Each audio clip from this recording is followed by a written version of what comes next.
everyone, welcome to back my channel. I hope everyone is having a wonderful day. Before starting the video, please go ahead and hit the subscribe button. Adam arrives at home after his trip and looks at a framed photo of Connor. A knock comes at the door. Sally's there with coffee and muffins. She hugs him. He tells Sally the doctors are still trying to find the right medications for Connor. It's trial and error. Sally thinks this sounds scary. Adam says it is, and it could be months before they know if they're working. Meanwhile, the meds he's on now are messing with his sleep. They didn't get to see him at all. The main reason they couldn't take the risk is because Connor started punishing himself. Physically, he started punching his legs. Adam feels powerless. Sally assures him that he and Chelsea are doing everything he can. He has to trust the experts. Adam worries his son could backslide. Sally urges him to try and stay positive. Adam fears that everything is going to get worse for Connor. He feels guilty they have to pay for him to be there. He thinks he's broken. Billy enters Lily's office looking for her and then sends her a text asking to meet. He has to talk to her about something ASAP. Chelsea comes in and cries. Things are so much worse for Connor than we thought. Billy holds her. She tells him that Connor isn't getting any sleep and his OCD is raging.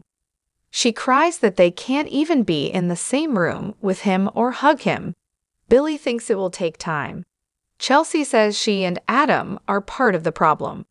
She tells Billy that Connor's doctors told them he has bruises on his thighs from hitting himself. He's in so much pain.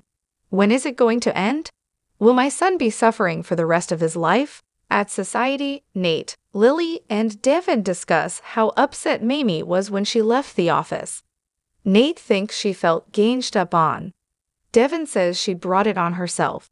Lily wonders if she'll cause more trouble. Nate guesses she will. Lily reads Billy's text as Devin says it's the internal threats at the company they have to worry about. Nate is sure Mamie won't do anything to hurt them. She doesn't have the power to cause corporate instability even if she wanted to. They go over her coming to town trying to call the shots. Devin muses that he agrees they need to get Billy out of the company. Lily doesn't think ousting Billy is the right move. Devin questions her loyalty to the guy. Lily explains that Jill will see it as an attack on her. Why does Devin always look at him as a threat? Think about how he can help us. Devin says the guy is just after more control and power in the company. Lily has to go see him right now. Nate and Devin note they weren't invited. Devin sniffs. That sounds like divide and conquer to me. I'm sure whatever it is, it's not good. Phyllis walks into the GCAC and spots Cricket at a table. She approaches and asks, "Shouldn't you be working on your super important case?"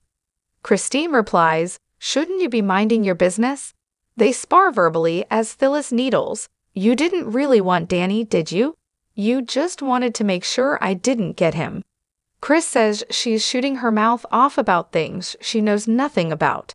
Danny walks in and kisses Christine. They make small talk about him hitting the road today. Phyllis will let them say their goodbyes. Danny asks Chris, "You didn't tell her?" Cricket smiles at Phyllis. "I turned down the case. I'm going with Danny after all." Phyllis thinks the clients must have dumped Christine. Danny wants to go on tour on a good note. He's seen the change in Phyllis. She's really happy he sees her. Danny would like to go on tour with that Phyllis in mind. He explains that he and the bug have had long talks about their future and passions. Chris purrs. "Our night was about so much more than just talking." At Chancellor Winters, Chelsea says if Connor keeps hurting himself, they'll have to send him to an inpatient facility to watch him closely. It's what they do in cases of self-harm. Billy reminds her there's a treatment plan. Hopefully it will work. Chelsea keeps panicking. He could end up alone and more terrified. Billy asks if they've given them any signs of hope. Chelsea says they're getting to the core of his trauma.